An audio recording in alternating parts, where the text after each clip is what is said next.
Welcome to the EdUp Smart Space podcast, where we explore the intersection of campus design, emerging technology, and the future of learning environments. Hello, I'm your host, Craig Park. I am an architect by training, a technology strategist by practice, and a perpetual student of what's next in higher education. Today, in a special edition episode, we're diving into something truly transformative: how artificial intelligence is reshaping how we plan, design, and operate academic facilities. Joining me as our guest is Abby, the voice of AI.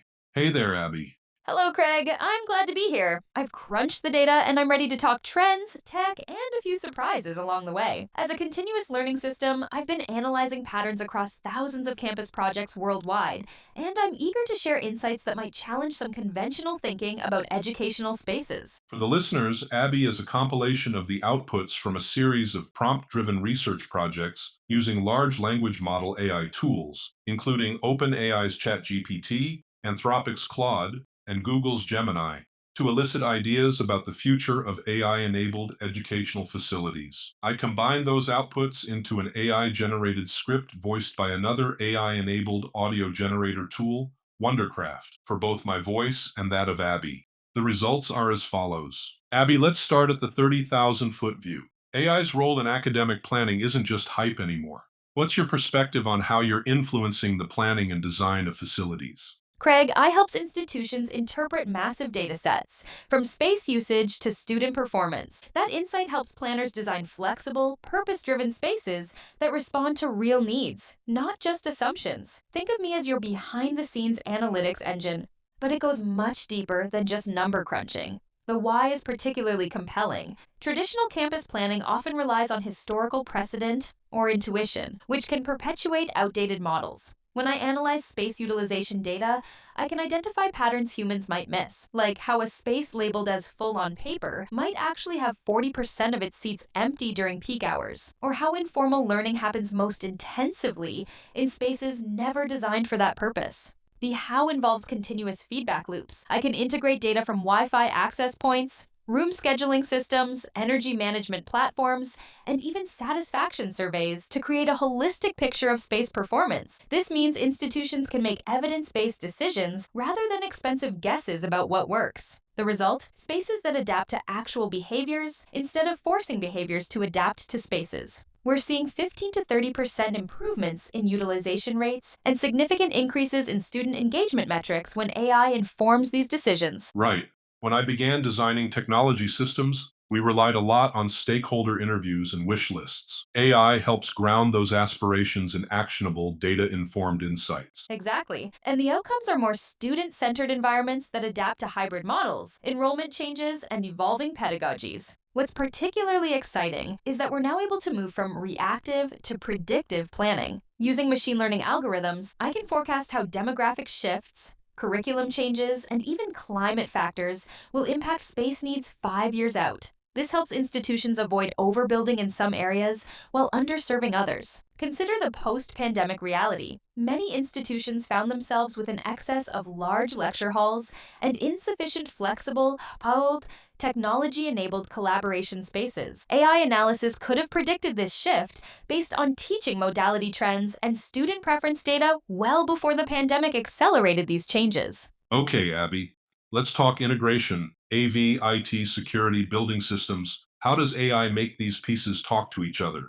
Craig, I connects these systems into a unified platform. It enables adaptive lighting, real-time space monitoring, predictive maintenance, and personalized settings. The result? Smarter, more responsive learning environments. This is a profound change. These systems traditionally operated in silos, created by different vendors with different protocols. This fragmentation led to inefficiencies, security vulnerabilities, and poor user experiences. When a professor had to use 3 different interfaces to control the room, valuable teaching time was lost. How we implement involves several approaches: API integration, middleware platforms, and increasingly edge computing that processes data locally before sending only what's needed to the cloud. I can serve as the translator between these systems, creating a unified language of data that allows for cross system intelligence. For example, when I detect through calendar data that a particular room will host a film screening, I can automatically adjust lighting scenes, configure the audio for cinematic sound, and even adjust HVAC settings to accommodate the expected occupancy,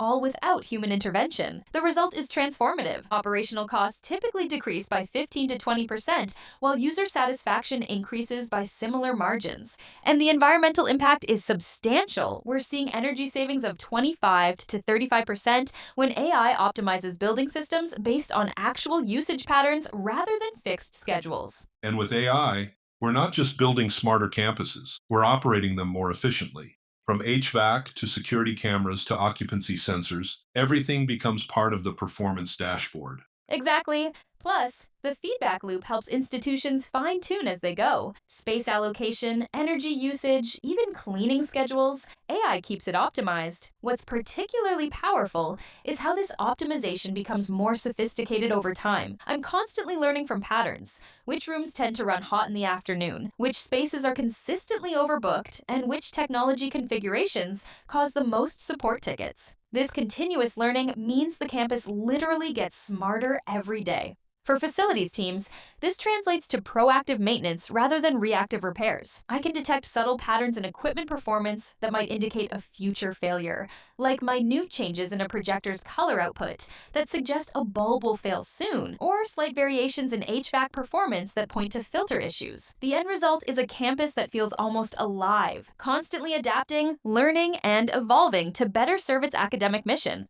So, what does the future hold? Where is AI pushing academic facilities next? Into living ecosystems. Imagine spaces that adapt in real time. Walls that shift, lighting that tunes itself based on task, environments that reconfigure for lecture, lab, or group work without needing a facilities request.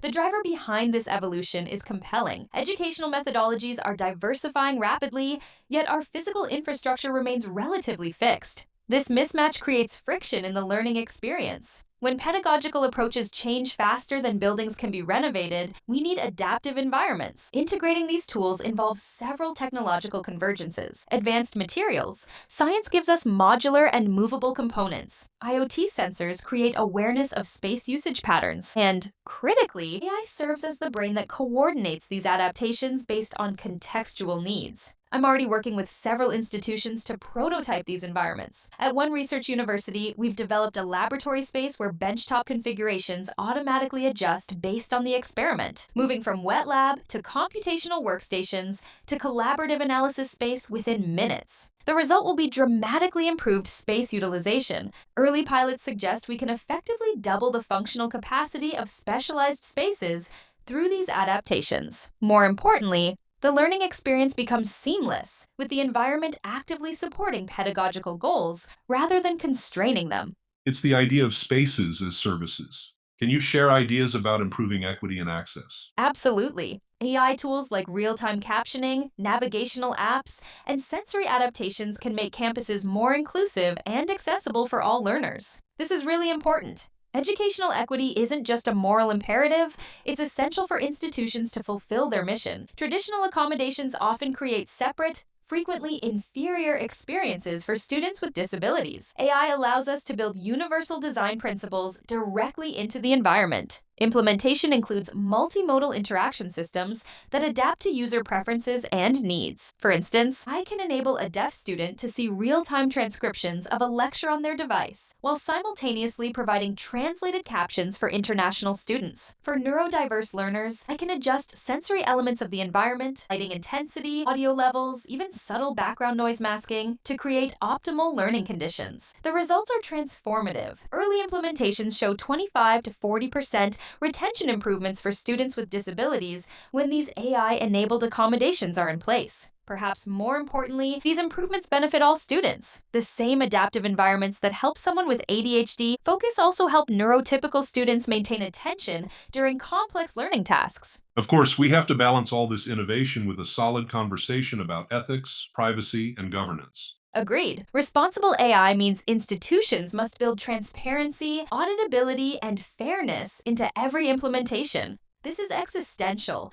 Without ethical guardrails, these powerful technologies could reinforce biases, compromise privacy, or create dependency relationships that undermine institutional autonomy. Success requires deliberate governance structures, ethical review committees with diverse stakeholders, transparent documentation of algorithms and decision frameworks, regular equity audits to ensure AI systems don't disadvantage certain populations, and crucially, maintaining human oversight of critical decisions. I'm particularly concerned about data sovereignty, ensuring institutions maintain ownership and control of their information rather than becoming dependent on proprietary vendor ecosystems. Open standards and interoperability are essential for long-term sustainability. The result of getting this right is a trustworthy ecosystem that amplifies human potential rather than replacing human judgment. Getting it wrong could create significant legal exposure, erode community trust, and potentially exacerbate existing inequities. Abby, let's talk about the evolution of classroom AV technologies, starting with visualization tech.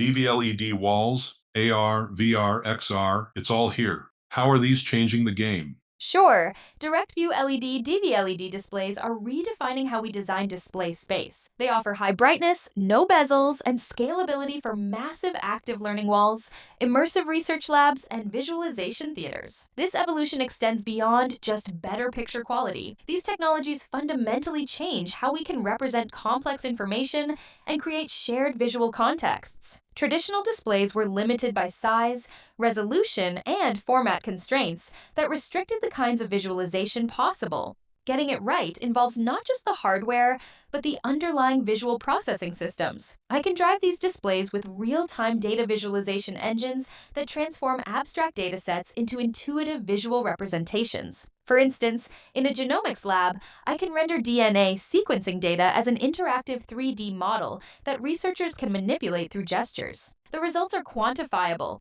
Studies show information retention improves by 29% when complex concepts are presented through these immersive visualizations compared to traditional methods. Decision-making speed in data-intensive tasks improves by similar margins. I've seen DVLED replace projection in rooms with high ambient light. They're game changers for hybrid lecture halls. And with AR, VR, and XR, students can walk through molecular models, simulate emergency scenarios, or explore historical events in 360 degrees. When paired with AI, these tools personalize content and adjust complexity in real time. Mixed reality applications connect with how human cognition works. We learn better through embodied, spatial experiences than through abstract symbols alone. These technologies allow us to create learning experiences that engage multiple cognitive pathways simultaneously. The how is particularly powerful when I'm integrated into these systems. I can analyze a student's gaze patterns, physiological responses, and interaction behaviors to determine their level of understanding or engagement. Then, I can dynamically adjust the complexity, pacing, or presentation method of the content to optimize for their learning style. In medical education, for example, I've been implemented in simulation labs where I create personalized scenarios based on each student's performance history, deliberately challenging them in areas where they've struggled previously while reinforcing concepts they've mastered. The result is a significant acceleration in skill acquisition. Early studies show 30 to 50% faster mastery of complex procedures when these adaptive immersive technologies are deployed compared to traditional simulation approaches. This isn't just about cool factor. It's about deeper engagement, retention, and experiential learning that sticks. Precisely. And the long-term implications are profound. These technologies allow us to transcend physical limitations. Students can experience phenomena that are too dangerous, too small, too large, too fast, too slow, or too distant to engage with directly. This fundamentally expands the boundaries of what can be taught and learned. Let's shift to sound. What's new in digital signal processing and microphone tech? Beamforming microphones are revolutionizing classroom capture and hybrid learning. These devices use AI to isolate voices, cancel noise, and dynamically track speakers in real time. The why becomes obvious when you consider the challenges of hybrid learning. Uneven audio quality has consistently been the #1 pain point in mixed presence education. Traditional microphone setups created inequitable experiences where remote participants struggled to hear in-room discussions clearly. The technology involves sophisticated spatial audio processing. Using arrays of microphones and advanced DSP algorithms, I can create virtual audio spotlights that follow speakers as they move throughout a space. I can simultaneously suppress HVAC noise, eliminate echo, and balance audio levels to ensure consistent quality. What's particularly exciting is how these systems can now distinguish between multiple simultaneous speakers. In a dynamic classroom discussion, I can track and capture clear audio from up to 8 to 10 separate voices at once, maintaining clarity even when people speak over each other. The results transform the hybrid learning experience. In pilot implementations, remote student satisfaction scores increased by 68% when these advanced audio systems were deployed, and their participation rates nearly doubled. For in-room participants, the experience becomes more natural since they're no longer tethered to fixed microphone positions. No more huddling around a single mic or dealing with dead zones. The system focuses on who's talking and delivers crystal clear audio for in-room and remote participants. And it's not just clarity. These systems also allow for voice commands, speaker analytics, and automated lecture capture workflows. This extends beyond communication to creating rich data assets. When I can identify who's speaking and for how long, I can generate insights about classroom dynamics, which students participate most actively, how an instructor talks, relates to student engagement, or how discussion patterns evolve over a semester.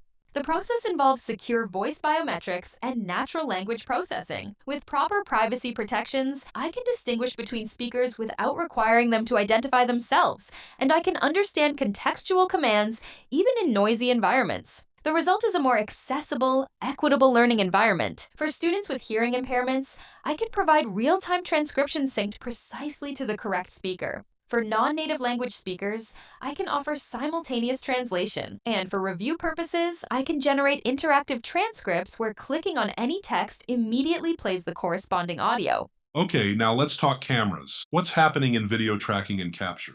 AI-enabled pan-tilt-zoom, or PTZ cameras, now use facial recognition and motion detection to follow speakers, frame participants, and automatically switch views during hybrid meetings. It creates a broadcast quality experience without needing a production crew. This connects to both quality and equity concerns. Traditional fixed cameras created static, often disengaging video experiences. Dynamic, well-composed video dramatically improves attentiveness for remote participants and creates a more inclusive experience. The process involves computer vision systems that can recognize not just who is speaking, but anticipate who will speak next based on subtle behavioral cues. I can identify when someone leans forward, raises their hand slightly, or changes their posture in ways that indicate they're about to contribute. This allows me to create seamless transitions between camera views with no perceptible lag. More advanced systems incorporate multiple cameras with automated switching and composition rules derived from cinematography principles. I can create director-style cuts, close-ups of demonstrations,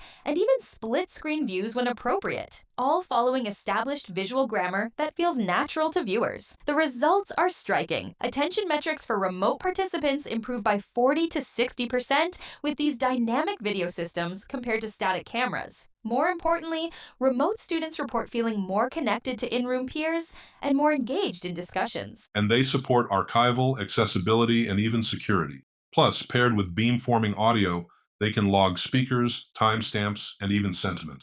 How cool is that? Exactly. The new tech is so intuitive that faculty can walk into a room, teach naturally, and walk out. Everything captured, synced, and ready for review or reuse. This simplicity is crucial because complexity barriers have often limited technology adoption in education. When systems require specialized knowledge or elaborate setup procedures, they remain underutilized regardless of their potential benefits. Implementation involves context-aware automation. I can recognize the scheduled activity for a space, identify the participants present, and automatically configure recording settings appropriate to that session. For a physics demonstration, I might prioritize close-up tracking of experimental apparatus. For a seminar discussion, I'd focus on capturing the flow of conversation between participants. The result is a dramatic reduction in technical overhead for instructors. In pilot implementations, we've seen 85 to 95% decreases in support tickets related to recording technology. But more importantly, we're seeing broader adoption of these technologies across disciplines, including faculty who previously avoided technology-enhanced teaching methods. The extended impact is substantial. These automatic captures create rich content archives that benefit current students through review opportunities, while simultaneously building institutional knowledge repositories that can be repurposed for future courses or self directed learning pathways. Abby, talk a bit about the user interface. Control panels, touchscreens, apps. Where's it all going? Craig, we're seeing a shift towards simplified, intuitive interfaces. Think app based GUIs that mirror smartphone logic, with context sensitive controls and presets. This is fundamentally about reducing cognitive load. Traditional control systems often presented users with every possible option simultaneously, creating overwhelming interfaces that required specialized training to navigate effectively. Implementing involves predictive intelligence. I analyze patterns of usage to determine which functions are most relevant in specific contexts. For a poetry reading, I might present simple lighting and audio controls. For a scientific demonstration with complex visualization needs, I'd offer more sophisticated options, but always in an intuitive, contextually appropriate way. What's particularly exciting is how these interfaces can adapt to individual users. I can recognize that Professor Sharma typically uses document cameras and annotation tools, while Professor Jackson prefers dual screen presentations with embedded videos. The interface each sees is tailored to their established workflows. The results are dramatic improvements in user satisfaction and significant reductions in training requirements. New users report 60 to 75% faster time to proficiency with these adaptive interfaces compared to traditional control systems. And let's not forget voice. Conversational control is emerging fast. AI, start my class, or dim the lights and launch Teams. That's where we're headed. Exactly. Touch free interfaces improve hygiene, accessibility, and ease of use. And with AI in the loop, systems learn preferences over time. This encompasses both convenience and accessibility. Voice control removes barriers for users with mobility impairments and provides hands free operation during demonstrations or activities where touching controls would be disruptive. The process involves natural language understanding that goes beyond simple command recognition. I can interpret context, disambiguate unclear requests, and even ask clarifying questions when needed. If someone says, make it a bit darker, I can infer whether they mean the lights, the display brightness, or window shades based on the current activity and previous patterns. The results include both efficiency gains and accessibility improvements. Tasks that might have required navigating through multiple menu screens can be accomplished with a simple verbal request. For users with disabilities, these interfaces can be life-changing, providing independent control over environments that previously required assistance. Which means fewer help desk calls and happier users. Exactly, and more time focused on teaching and learning rather than wrestling with technology. The deeper benefit is that technology recedes into the background, becoming an enabler rather than a distraction. Early adopters report that these intuitive interfaces have changed their relationship with technology-enhanced spaces, from something they approach with anxiety to something they embrace as an extension of their teaching practice. Let's shift to something that's transforming how people interact with content. Wireless collaboration systems. These technologies are becoming essential in both traditional classrooms and informal learning spaces. What are you seeing in this area? Wireless collaboration represents one of the most significant paradigm shifts in educational technology. These systems allow students and faculty to instantly share content from their devices to displays without physical connections, transforming passive viewing environments into interactive collaboration hubs. Implementing wireless collaboration is deeply connected to changing expectations and learning models. Today's students have grown up in a world where content moves fluidly between devices. When they encounter environments that create friction in sharing and collaboration,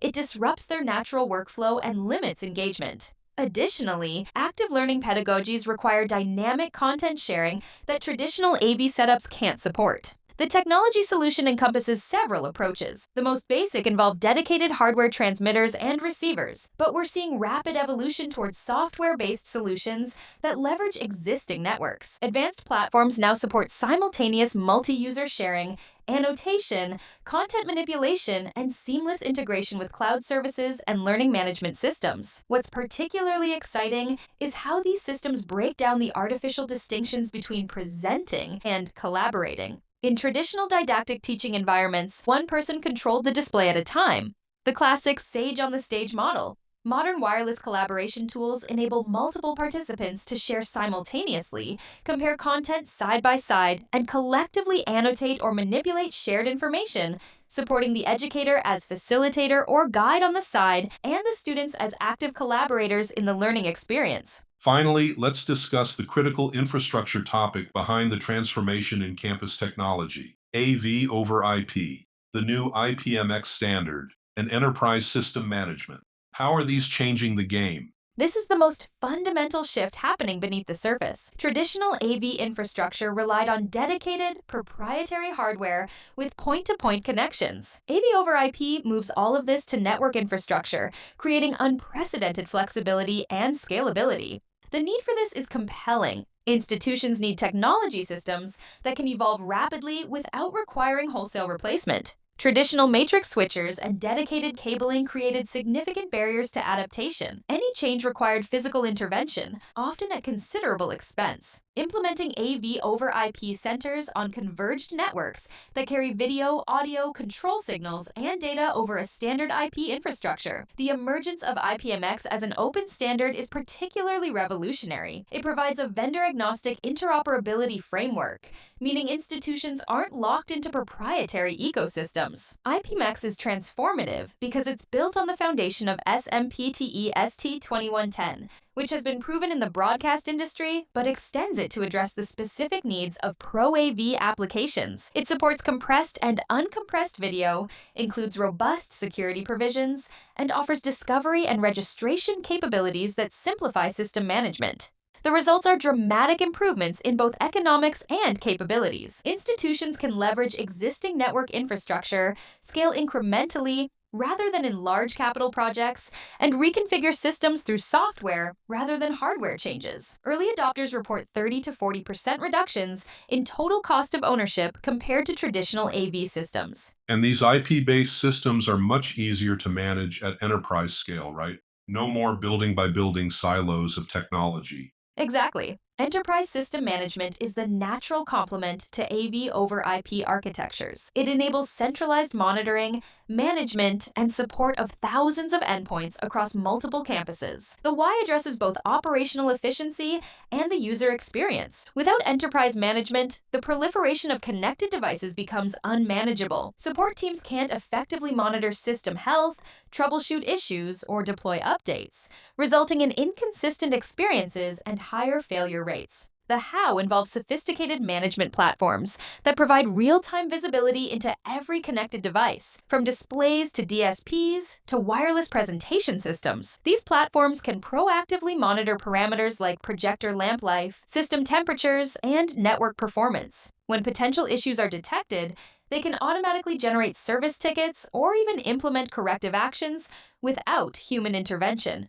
What's particularly powerful is how these systems enable data-driven decision-making around technology investments. I can track utilization patterns, failure rates, and support costs across your entire technology ecosystem, then identify opportunities for standardization or targeted upgrades that will deliver the greatest ROI. The results include dramatic improvements in system uptime, typically 99.9% or better, compared to 95-97% with traditional approaches. Support costs typically decrease by 25 to 35%, while user satisfaction increases. But perhaps most importantly, these management platforms create a foundation for continuous improvement rather than the cycle of neglect and replacement that characterized earlier generations of campus technology. This must create significant implications for IT and AV teams. How do you see those organizational structures evolving? We're witnessing a profound convergence of IT and AV responsibilities, reshaping organizational structures across higher education. The traditional silos between these teams are dissolving as systems increasingly share the same infrastructure. The why is practical. When everything runs on the network, artificial divisions between AV systems and IT systems create inefficiencies and security vulnerabilities. A unified approach ensures consistent standards, security practices, and support models. The how varies by institution, but successful models typically involve either one, creating unified technology services departments with specialized teams that collaborate closely, or two, establishing formal governance structures that ensure coordination while maintaining separate operational teams. What's essential is developing hybrid skills. IT professionals need to understand AV concepts like signal management and acoustic principles, while AV professionals need to develop networking expertise and IT security awareness. Forward thinking institutions are creating professional development pathways and certification requirements that cultivate these cross disciplinary competencies. The results include more resilient technology ecosystems, faster issue resolution, since problems don't get caught in departmental handoffs, and more strategic technology planning. When AV and IT planning are integrated, institutions can make more informed decisions about infrastructure investments that serve multiple purposes. Let's give folks strategies they can act on. Where should campus leaders begin to work with AI? Audit what you have, map out your digital ecosystem, then identify areas where data can improve outcomes. Don't try to boil the ocean, start with a pilot. This measured approach is important.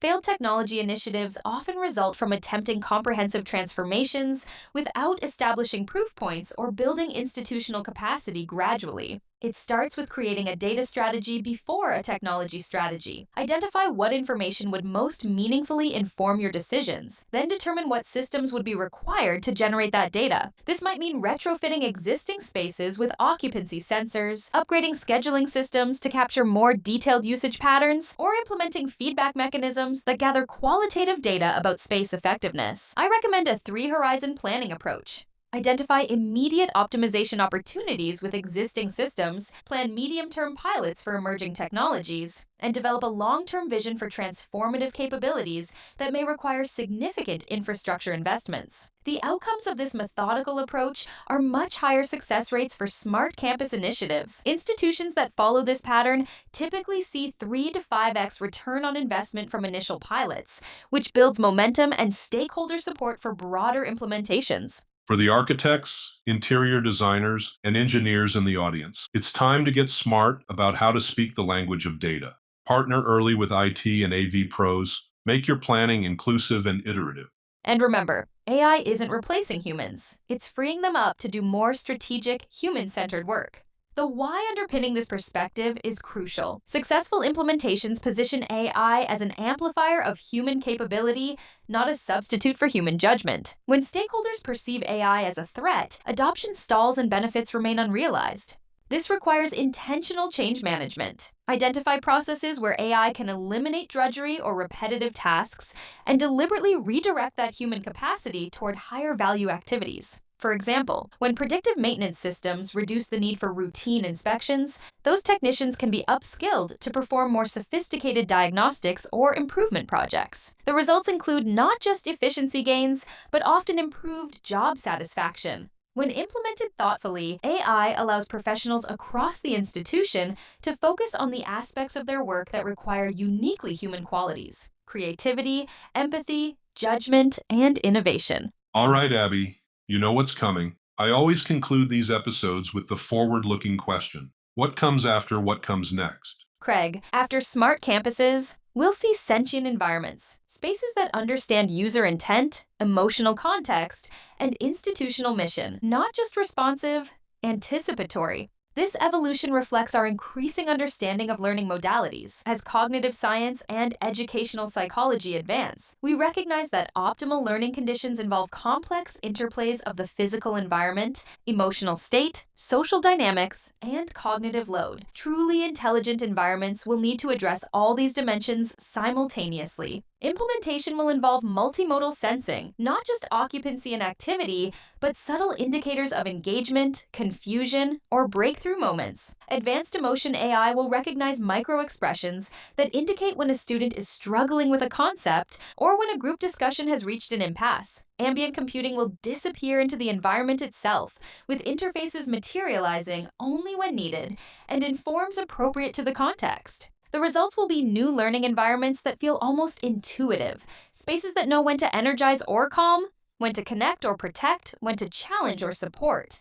They'll adapt not just to functional needs, but to the emotional and cognitive states of their occupants. For example, a future collaborative space might detect that a team is stuck in circular discussion, subtly shift lighting to a different spectrum known to promote creative thinking, introduce gentle ambient sounds that reduce stress, and even suggest a reconfiguration of seating that research indicates promotes breakthrough moments. Abby, that gives me goosebumps. The future of education might not be a place you go to, but an experience that comes to you. Precisely. And this evolution will fundamentally redefine our relationship with built environments. We'll move from occupying passive spaces to engaging with environments that are active partners in the learning process. The most profound shift will be from spaces designed around static functions to environments designed around desired outcomes. Instead of classrooms, lecture halls, and labs, we'll create environments optimized for exploration, collaboration, reflection, creation, and presentation, each with the intelligence to adapt its character to the specific needs of the moment. This represents nothing less than a paradigm shift in how we conceive of educational architecture. From containers for learning to catalysts of learning, the implications extend beyond higher education to reshape how we think about all built environments and their relationship to human potential. Inspiring. That's a wrap for today's EdUp Smart Space. My thanks to our virtual co-host, Abby the AI, for a rich conversation. Thank you, Craig. It was my pleasure to share my ideas. Thanks for listening to this special edition of the EdUp Smart Space podcast. If you enjoyed this episode, please share with your friends and colleagues and follow us on Spotify, Apple, Audible, or other podcast channels. Special thanks go to my colleagues at the EdUp Experience Network. Check out the other shows in the series at edupexperience.com. Until next time, I'm your host, Craig Park. Let's keep building smarter spaces together.